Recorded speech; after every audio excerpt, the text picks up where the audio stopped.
સુરતના અમરોલી વિસ્તારમાં ક્રાઇમ બ્રાન્ચની નવી યુનિટનું લોકાર્પણ સુરત પોલીસ કમિશનર અનુપમસિંહ ગેહલોતના હસ્તે કરવામાં આવ્યું। શહેરમાં કાયદો અને વ્યવસ્થા મજબૂત બનાવવાની દિશામાં મહત્વપૂર્ણ પગલાં તરીકે આ યુનિટ કાર્યરત રહેશે।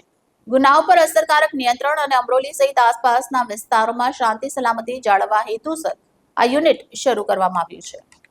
શહેરના અમરોલી વિસ્તારમાં ગુનાઓને લગામ આપવાના હેતુસર સુરત ક્રાઇમ બ્રાન્ચની અમરોલી યુનિટનું આજે ભવ્ય લોકાર્પણ કરાયું।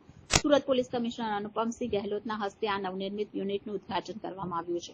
લોકાર્પણ પ્રસંગે કમિશનર ગેહલોતે જણાવ્યું કે શહેરમાં કાયદો અને વ્યવસ્થાની સ્થિતિ મજબૂત રહે અને સ્થાનિકોની શાંતિ સલામતી જળવાઈ રહે તે માટે પોલીસ તંત્ર સતત કટિબદ્ધ છે। અમરોલી યુનિટના અમલથી ગુનાઓ પર ઝડપી અને અસરકારક રીતે અંકુશ લાવવો વધુ સરળ બનશે। ક્રાઇમ બ્રાન્ચની નવી યુનિટ સુરતના પૂર્વ ભાગમાં ગતિવિધિઓ પર નજર રાખશે અને ગુનાખોરીની ઝીણવટ તપાસ હાથ ધરશે।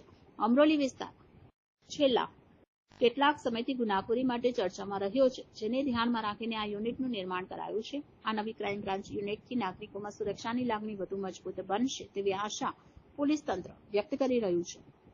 તો શહેરના લગભગ એકદમ અમારા આઉટર વિસ્તારમાં આવે છે, ઝડપથી એના ગ્રોથ થઈ રહી છે। આપણા ગ્રામીણ વિસ્તારના એરિયા બી ખૂબ ઝડપથી વિકાસ થાય છે, તો શહેર સાથે જો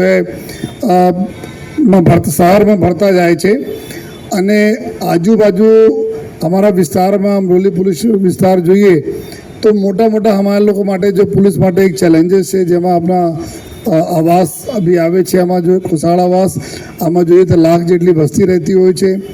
ઘણા બધા જો બહારના આપણા રાજ્ય બહારના લોકો અહીંયા રહેતા હોય, જો કામ ધંધા માટે આવતા હોય છે અને એમાં જ તકના લાભ લઈને અમુક જેવા એન્ટી સોશિયલ એલિમેન્ટ બી આવી જતા હોય છે, જેના લીધે જો આ વિસ્તારમાં સતત જો પોલીસ માટે એક પડકાર રહે છે।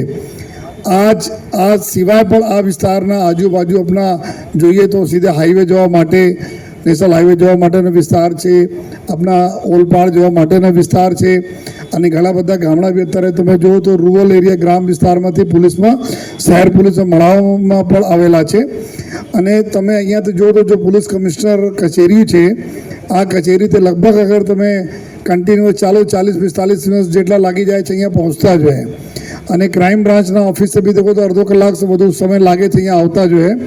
તો આ બધાને ધ્યાનમાં રાખીને શહેરમાં જો અત્યારે સુરત શહેર પોલીસ તરફથી અમુક જો ચેન્જીસ કરવામાં આવી રહ્યા છે, આ ચેન્જીસના હિસાબથી સર્વપ્રથમ પાંડેસરા ખાતે એક ક્રાઇમ બ્રાન્ચના યુનિટ ચાલુ કરવામાં આવી હતી જો અને આ યુનિટથી જો પાંડેસરા જીઆઈડીસી અને આજુબાજુના વિસ્તારોમાં ઘણી બધી જો આ ગુનાહિત પ્રવૃત્તિમાં રાહત થઈ, એન્ટી સોશિયલ એલિમેન્ટ્સ લુખ્ખા લફંગાઓના ઉપર કંટ્રોલ કરવામાં બહુ મદદ મળી, કેમ કે આ લોકલ પોલીસ સાથે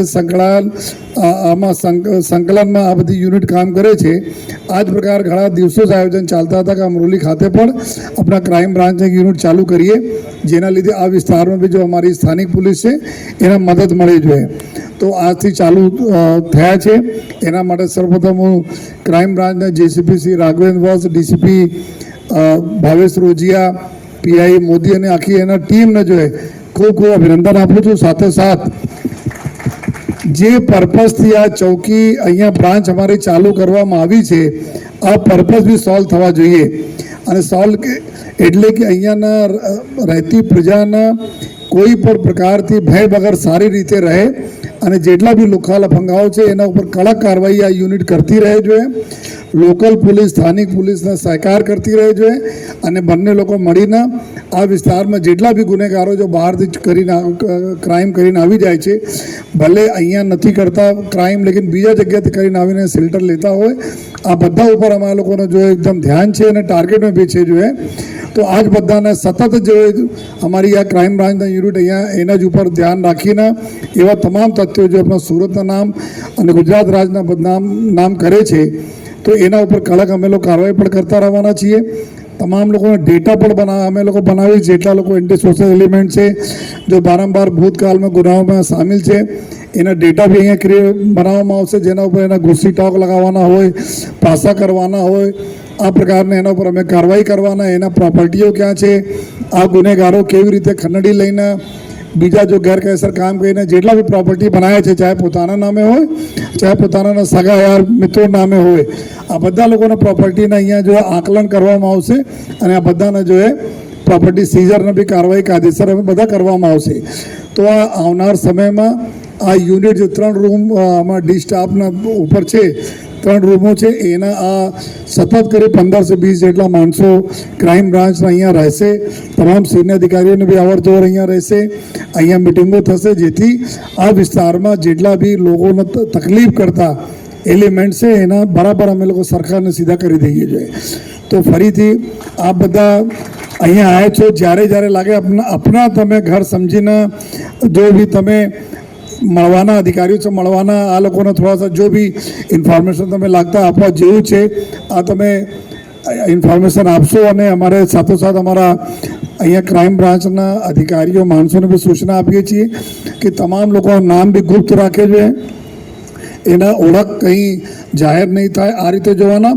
અને સારા લોકોના મિત્ર અમે લોકો છીએ અને ગુનેગારોના શત્રુ તરીકે અમે લોકો છીએ. જો કાયદાના અમલવારી એના ઉપર કડકથી કરાવીએ એવા બધાને અમે તમારા લોકોને સૂચના આપું છું. અને સાથોસાથ જો પૂરી